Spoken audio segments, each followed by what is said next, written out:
Assalamualaikum warahmatullahi wabarakatuh. Perkenalkan, nama saya Lintang Saniatu Azahro, kelas 10 Agama 1, absen 10. Di sini saya akan mempresentasikan hasil diskusi kami tentang biografi Ali bin Abi Thalib. Langsung saja, materi yang pertama yaitu tentang biodata Ali bin Abi Thalib. Ali bin Abi Thalib adalah putra dari Abu Thalib dan Fatimah binti Asad. Ali lahir di Mekah tahun 13 setelah Nabi Muhammad SAW lahir. Sejak kecil, Ali sangat dekat dengan Nabi SAW, bahkan diasuh oleh beliau. Dengan itu, maka Ali termasuk orang-orang yang awal masuk Islam atau asabiqunal awalun. Bisa dikatakan Ali adalah orang yang masuk Islam pertama kali untuk sekelompok remaja atau anak-anak. Sifat yang melekat pada diri Ali adalah rendah hati, jujur, dan soleh. Setelah dewasa, Ali menikah dengan Fatimah, putri Rasulullah SAW, dan mempunyai dua putra yang bernama Hasan dan Husain. Kemudian materi yang kedua yaitu proses pemilihan Khalifah Ali bin Abi Thalib. Pengangkatan Ali sebagai Khalifah berbeda dengan pengangkatan Khalifah sebelumnya. Abu Bakar diangkat dengan peristiwa pembaiatan di Saqifah Bani Sa'idah. Umar bin Khattab diangkat dengan wasiat Abu Bakar, dan Utsman bin Affan diangkat dengan hasil syura seperti yang diperintahkan oleh Umar.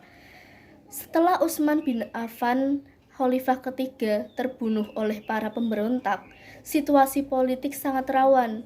Kendali keamanan kota Madinah untuk sementara dipegang oleh Ibnu Hard sampai terpilihnya Khalifah baru.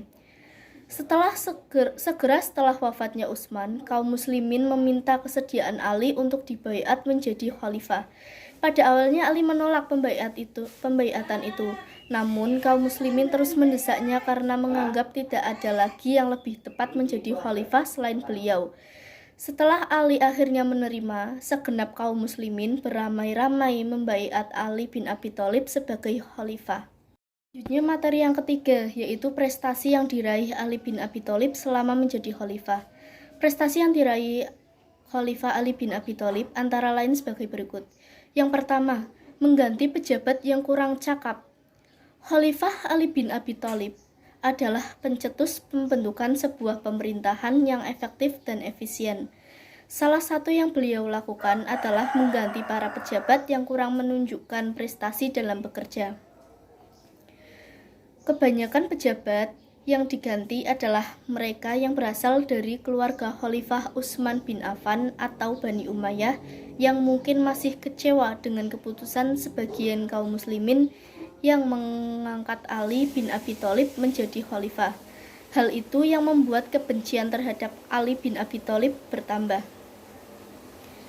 Yang kedua, membenahi keuangan negara atau Baitul Mal.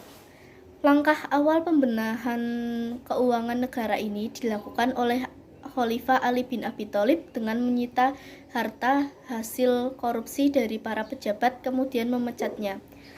Harta hasil korupsi itu kemudian dimasukkan di Baitul Mal untuk dikelola secara profesional untuk meningkatkan kesejahteraan rakyat dan taraf hidup masyarakat. Yang ketiga, memajukan bidang ilmu bahasa. Wilayah kekuasaan pada masa kekhalifahan Ali bin Abi Thalib merambah sampai di India. Pada masa Khalifah Utsman bin Affan, penulisan huruf hijaiyah dalam Al-Quran belum dilengkapi dengan harokat sehingga bagi yang belum memahami bahasa Arab akan kesulitan membaca dan menimbulkan kesalahan fatal dalam membaca teks-teks dalam Al-Quran maupun hadis, terutama bagi pemeluk Islam di wilayah yang jauh dari Jazirah Arab. Mencermati hal itu, Khalifah Ali bin Abi Thalib menunjuk Abu Aswad ad-Duali agar merumuskan pokok-pokok pengembangan bahasa Arab terutama ilmu nahwu, yaitu ilmu yang mempelajari tentang tata bahasa Arab. Dengan adanya ilmu nahwu, maka akan sangat membantu kaum muslimin secara umum untuk memperdalam Al-Quran dan hadis sebagai sumber utama ajaran Islam. Yang keempat, bidang pembangunan. Di bidang pembangunan sangat digalakkan pada pemerintahan Khalifah Ali bin Abi Thalib, terutama kota Kufah untuk menjadi kota pusat kebudayaan Islam, yaitu pusat ilmu tafsir, ilmu hadis, ilmu nahwu, dan berbagai macam ilmu pengetahuan lainnya. Sebenarnya kota Kufah telah dipersiapkan oleh Muawiyah bin Abi Sufyan sebagai pusat pemerintahan. Saat itu menjadi puncak dari perbedaan pemahaman antara pendukung Khalifah Ali bin Abi Thalib dan Muawiyah bin Abi Sufyan. Perkembangan selanjutnya, perselisihan tersebut merupakan titik awal berakhirnya pemerintahan Islam yang dipimpin oleh 4 sahabat utama Rasulullah Shallallahu Alaihi Wasallam yang terkenal dengan sebutan Khulafaur Rasyidin. Dengan segala kelemahan yang ada, pemerintahan di bawah kekalahan 4 sahabat utama itu merupakan pemerintahan Islam yang tidak jauh dari pemerintahan yang dibangun oleh Rasulullah Shallallahu Alaihi Wasallam, sebagaimana pendapat para ahli sejarah. Materi yang keempat yaitu tentang kebijakan Khalifah Ali bin Abi Thalib selama menjadi khalifah. Yang pertama, menarik semua tanah dan hibah. Kebijakan pertama yang diambil Ali bin Abi Thalib saat menjadi khalifah adalah menarik semua tanah dan hibah yang telah dibagikan oleh Utsman bin Affan kepada kerabat dekatnya. Kebijakan tersebut merupakan cita-cita Abu Bakar dan Umar yang seharusnya semua tanah adalah milik negara. Kedua, memindahkan pusat pemerintahan. Kebijakan kedua yang diambil oleh Ali bin Abi Thalib radhiyallahu an adalah memindahkan pusat kekuasaan Islam ke kota Kufah. Sebelumnya pusat kekuasaan Islam berada di Madinah. Sejak dipindahkannya pusat pemerintahan ke Kufah, otomatis kota Madinah menjadi sepi. Tidak ada lagi khalifah yang berkuasa dan berdiam di Madinah. Dan di Kufah inilah Ali bin Abi Thalib radhiyallahu an memimpin seluruh wilayah Islam kecuali Suriah yang dikuasai oleh Muawiyah. Meski memindahkan pusat kekuasaan ke Kufah, tetapi sang khalifah tidak menetap di Kufah. Pada saat yang sama, Ali bin Abi Thalib radhiyallahu an juga melakukan perpindahan-perpindahan untuk menegakkan kedudukannya di beberapa provinsi dalam kekuasaannya. Ketiga, menunda pengusutan pembunuhan Utsman bin Affan radhiyallahu an. Kebijakannya yang lain dan mungkin yang menjadi pemicu munculnya pemberontakan dari para pendukungnya adalah menunda pengusutan pembunuhan Utsman radhiyallahu an. Pasalnya, ketika dibaiat menjadi khalifah, Talha dan Zubair menyaratkan 2 hal kepada Ali bin Abi Thalib. Salah satunya adalah mengusut tuntas pembunuh Utsman bin Affan radhiyallahu an. Namun menyadari kondisi pemerintahannya yang masih labil, Ali bin Abi Thalib radhiyallahu an memilih untuk menunda pengusutan tersebut. Yang keempat, mengganti para pejabat yang diangkat oleh Khalifah Utsman bin Affan radhiyallahu an.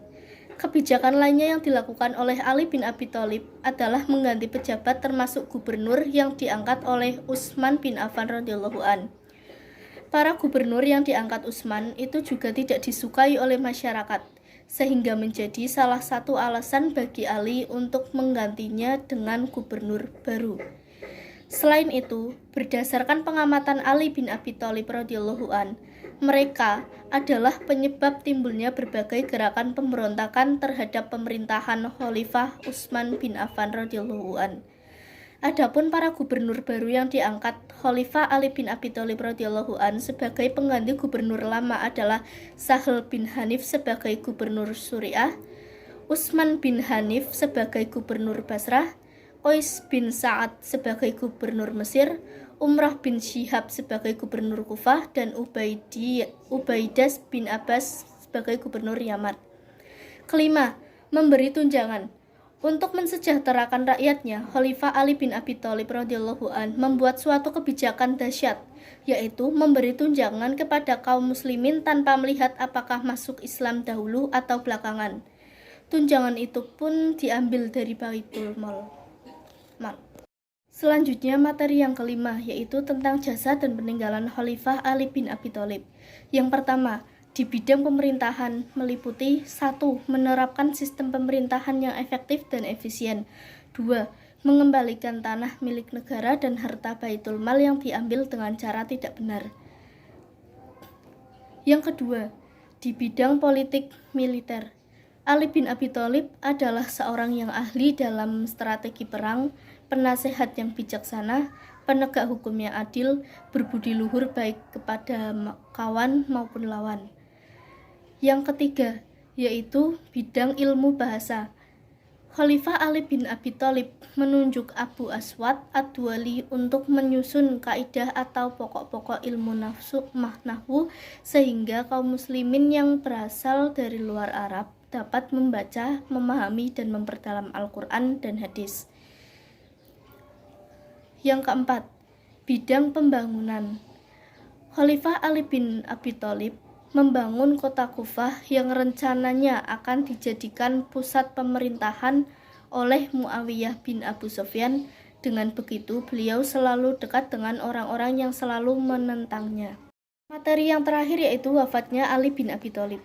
Pada tanggal 27 Januari 661 Masehi, Ali diserang oleh seorang Khawaris bernama Abdurrahman bin Muljam.